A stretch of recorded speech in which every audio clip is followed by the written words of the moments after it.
So a new Disney animated, no, a Disney animated remake. It's not anime, it's live action. Yeah, a remake of an animated series. Excuse me. Yeah, it's called Peter Pan and Wendy, and it looks like total CGI trash. Shit. It looks.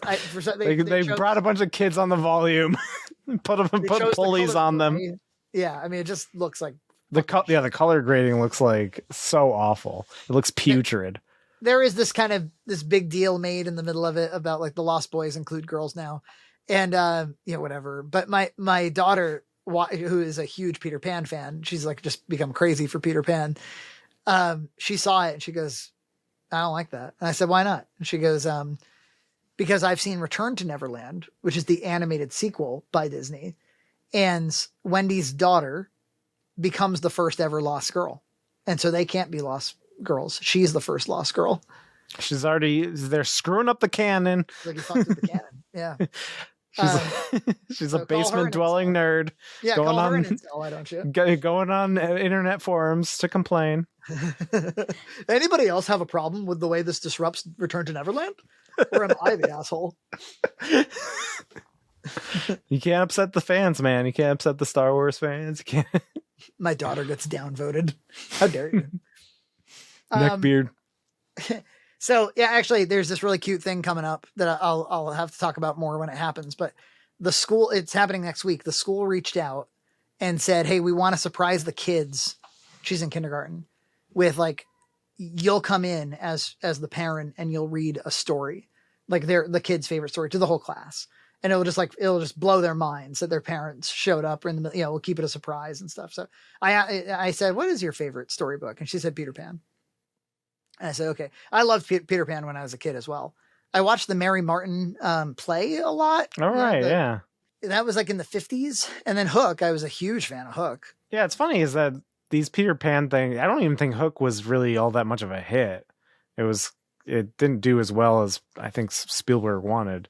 Yeah, and he like dislikes it to this day for some reason. And usually when they remake these animated things, they like to remake the popular ones, and I don't really feel like Peter Pan's like since the original cartoon has really been that popular. Yeah, it's interesting because like even you're right, and same with Pinocchio at a certain point where it hasn't had quite as much staying power. But When You Wish Upon a Star is still their big thing, right? And Tinkerbell, with the pixie dust in Disneyland, that's still their big thing, and that's true.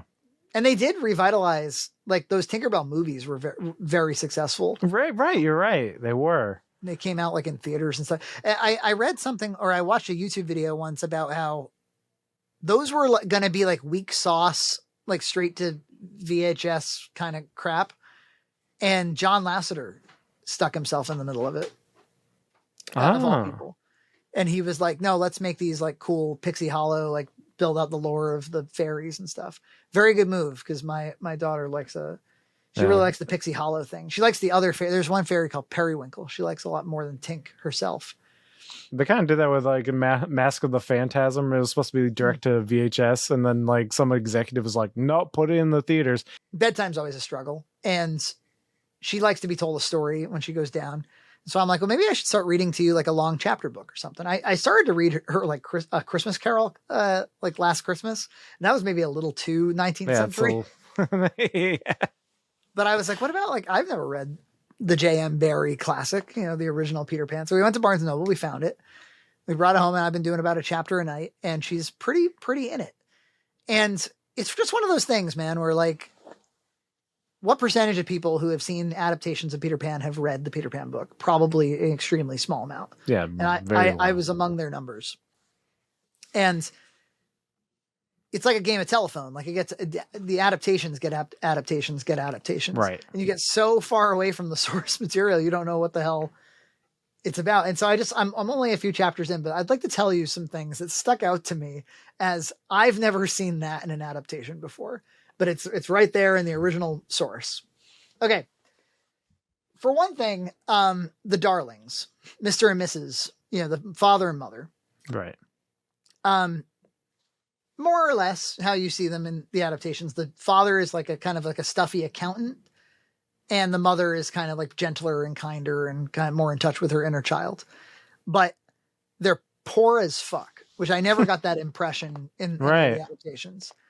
And that's relevant because, for one thing, every time they had a child, all three of them, they seriously contemplated getting rid of them.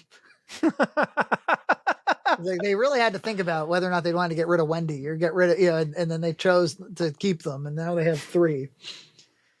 And they're like, they needed a nurse, but they couldn't afford a nurse. So they stole a dog from the park. Because I always was like, why wasn't that in the Disney movie? I was like, why is the dog the maid? Is this just to be cute? Or like, what is this exactly? And no, she's not a maid. She's the nurse. They have a maid. They have a maid named Liza, who they did hire. They do have money to hire. But and it says in the book, it goes, a Newfoundland dog who didn't belong to anyone in particular is the phrasing they took from the park and made their nurse. And they were like, and she was a super good nurse. And like the first like 20 pages are about how the dad is just completely jealous of the dog. and like, which I've seen in the adaptations again, somewhat, but there's like a whole thing here where they stole a dog and now the dog is in charge and then it violates him. And then it leads to, this will be for the mini series when they go into the psychology of the dad and the dog. Yeah. Warner Brothers is excited to bring some new Peter Pan projects. And then a new spin. They start telling the story from different angles. And you find out that, and again, in the play, I remember hearing this a little bit where the mom, Mrs. Darling, said she saw a boy in the window. It adds a little intrigue of like, oh, is there like a boy flying around here? Now, in this one, she just straight up sees him. She's the one who closes the window and traps his shadow in. And she knows that she literally saw a boy and she trapped his shadow in the place. And then when the children all fly off, both parents see them flying off. It is not a dream. It's not a dream. It is real. It's not a metaphor. The parents watch them fly and they're depressed because they feel like they drove them out of the house. And they feel like they drove them out of the house because the dad was supposed to take his medicine, whatever, their fucking 19th century medicine, whatever they were taking. Like probably like whiskey and like turpentine or whatever. And they were like, he was trying to get Michael to take his medicine, the youngest one. And the dad had even grosser medicine. And so he promised he would take it at the same time as Michael. And then he didn't. And he instead poured the medicine into Nana's bowl, Nana the dog, and played a trick on Nana to make her drink it and think that it was milk because it looked like milk. Because their medicine back then looked like fucking milk. And then disgusting. Nana, it's so gross. And then Nana drank it and looked up at him like completely betrayed. And the children all hated him for feeding this gross medicine. What the fuck is this? I'm like, what's going on? And I'm just sitting there reading it like a proud dad. I'm going to read this to all the kindergartners at length. I was like, what is all this? They also do suggest that maybe there is a dead kid metaphor at play here. They say that like the myth of Peter Pan lives in the book. Again, first few pages, they were like, some say that Peter was to fly, dead children, was an escort for dead children to heaven. These kids were just dropping like flies back then. They also said that it's lost boys because boys fell out of their prams more often, but girls didn't because girls are very proper and good and smart. But boys were always falling out of their prams and then they would get taken by the fairies to Neverland. Anti-men propaganda, even back then. And then there's this like extended sequence where it's them traveling to Neverland and Peter is ridiculous. First of all, they go to great length to describe that like the children don't know what time it is. They don't know how many days they've been flying. It's like completely chaotic. They're kind of like in another dimension and that they keep falling asleep and getting really hungry.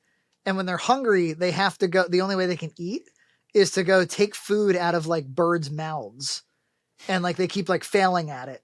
And, Michael, the youngest one, and sometimes John, they drop out of the sky. They fall asleep.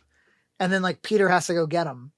And then on like several occasions, Peter like forgets to, or like thinks it's fine if they, and then like they keep almost dying because Peter keeps neglecting them. And then Peter keeps forgetting their names. He's like, she's like, Wendy. He's like, right.